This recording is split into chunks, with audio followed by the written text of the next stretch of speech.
Cristóbal Colón, derribado, decapitado o pintado de rojo sangre. La furia se ha desatado en Estados Unidos contra las estatuas del conquistador.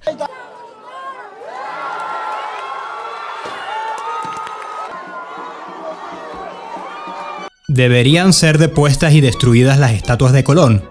La destrucción y el vandalismo de estatuas de figuras históricas importantes es una práctica que ha existido desde siempre. Podemos datar ejemplos desde el antiguo Egipto durante el reinado del faraón Akenatón, en el siglo XIII a.C. Este faraón se esforzó por eliminar todas las referencias del dios Amón, como el dios principal de la creación del mundo, para cambiar su protagonismo por el dios Atón, el dios del sol. Después del reinado del emperador, los templos de Atón fueron desmantelados y las piedras reutilizadas para crear otros templos. Las imágenes de Akenatón fueron eliminadas y reaparecieron imágenes y referencias a Amón nuevamente.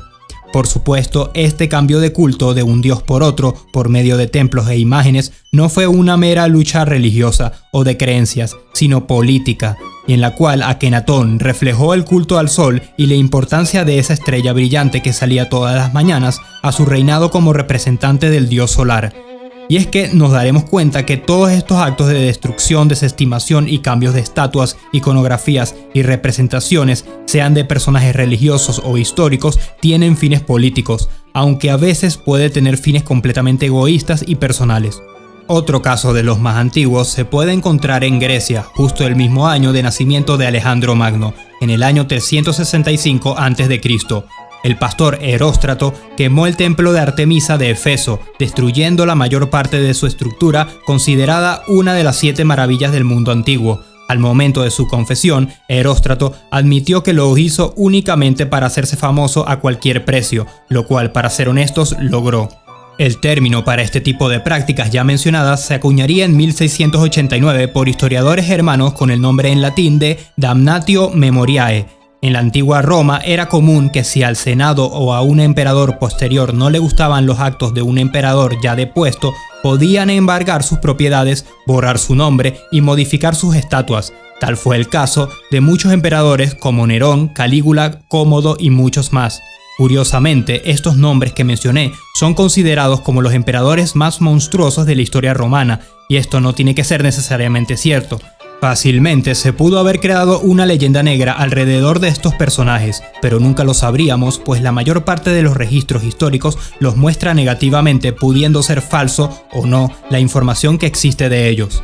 Ahora, en la actualidad, el damnatio memoriae no ha dejado de existir. Lo podemos ver en la leyenda negra española, pero también en la independentista, en la historia de cualquier soldado inglés bajo los ojos de un hispanista radical, en la historia de Francia por parte de los ingleses o de los rusos en los ojos de los Estados Unidos. Y así podemos seguir, pues hablamos de una forma de realizar propaganda política. Sin embargo, y aquí va mi crítica, al realizar este tipo de leyendas, sean rosas o negras, se crea una falsa realidad de lo que ocurrió históricamente y puede llevarnos no solo a no querer investigar a fondo a estos personajes históricos, sino que tenderemos a crear un futuro basado en los ideales políticos del grupo que tumbó esa estatua o pintó esa imagen, en lugar de crear un futuro en el entendimiento honesto de la historia. ¿Vale la pena entonces quitar la estatua de un personaje que, para bien o para mal, conectó 2 continentes enteros y uno de los pocos seres humanos que realizó un viaje por todo el océano Atlántico hasta llegar a un continente desconocido por el continente europeo, africano y asiático para ese entonces? Como algunos ejemplos del damnatio memoriae que se le ha realizado a la figura de Colón, tenemos en el 2020 la retirada de la estatua de Colón en la Ciudad de México en el Paseo de la Reforma. En Venezuela, la estatua ubicada en Plaza Venezuela, en Barranquilla, Colombia, en el Centro de la Paz en Bolivia, y tan solo en Estados Unidos han sido removidas 40 estatuas de Cristóbal Colón, según el Washington Post, por parte de varios grupos que incluyen algunos indigenistas y otros como el Black Lives Matter, tras la muerte de George Floyd, como una protesta antirracista donde dichas estatuas fueron lanzadas al suelo, a ríos o decapitadas. Pero estas acciones tomadas en contra del colonialismo, el europeísmo y el racismo no solo han tocado las estatuas de figuras como Colón, figuras independentistas y post-independencia también han sido atacadas, como la estatua del general chileno Manuel Baquedano, quien luchó durante la Guerra del Pacífico. fue retirada debido al daño provocado durante las manifestaciones del 2021, cuando fue vandalizada e incendiada con el fin de protestar contra el militarismo y las dictaduras.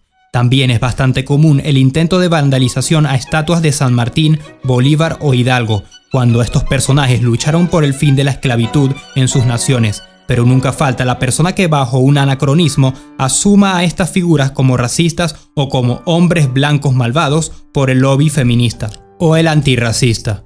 Y por supuesto no faltan los hispanistas radicales, que al estar fundamentalmente en contra de las independencias americanas, deseen que estas estatuas sean también retiradas, así sea por medio del vandalismo. Lo más gracioso de esto es que al hacerlo, estarían ayudando a los indigenistas más radicales que quieren destruir cualquier vestigio de hispanidad y europeísmo, para alabar únicamente el pasado indígena. Lo quieran o no, Bolívar, Hidalgo, San Martín, O'Higgins, Sucre y todos los independentistas criollos son las figuras más cercanas de la hispanidad que existen en Hispanoamérica, que son celebradas como los padres de la patria. Es totalmente entendible que en lugares como Pasto, en Colombia, no se quiere una estatua de Simón Bolívar, quien causó la mayor masacre de ese pueblo. Esto significa tener y defender una memoria histórica del pueblo, pero querer quitar las estatuas situadas en las capitales bogotanas sería negar la historia fundacional de Colombia. Ahora, por otro lado, existirán personas que podrán venirles a la mente personalidades que claramente no deberían tener ningún tipo de estatuas ni iconografías, como por ejemplo el pintor austriaco, el cual no pronunciaré su nombre por obvias normas de YouTube. ¿Debería un país como Alemania permitir que se construya una estatua de este pintor, entendiendo que fue importante para la historia de ese país? La respuesta es que evidentemente no, pero no porque no fue importante para la historia del país, porque sí lo fue. Sin embargo, todas las personalidades que ya hemos mencionado no representan una ideología que puede ser dañina para el siglo XXI, mientras que la del pintor sí. Nadie puede negar que personajes como Genghis Khan fueron probablemente uno de los conquistadores más sanguinarios y desgraciados de la historia humana. Sin embargo, los mongoles no dudan en venerar estatuas y monumentos en su nombre, y esto debido a que en ningún momento para ellos, y ni siquiera para nosotros mismos, los occidentales, el Gran Khan representa una ideología negativa que pueda ser peligrosa para un grupo de personas, por lo menos en la actualidad. De hecho, lo que nos viene a la mente cuando pensamos en ese personaje es la idea de un gran conquistador. Eso es todo. En el caso de Colón, nadie mira la estatua y piensa, cielos, tengo que aceptar la colonización europea, sino que vemos la imagen de un explorador que encontró tierras inexploradas, ni la de Simón Bolívar y pensar, cielos, odio a los españoles y a los indígenas, sino a alguien que luchó por la independencia de un territorio. Sin importar si somos indigenistas, hispanistas, nacionalistas, liberales o conservadores, socialistas o capitalistas, ¿por qué no aceptar las estatuas que ya están ahí? Y en lugar de destruirlas, tratamos de entender a esos personajes que se encuentran detrás de la leyenda, sea negra o rosa.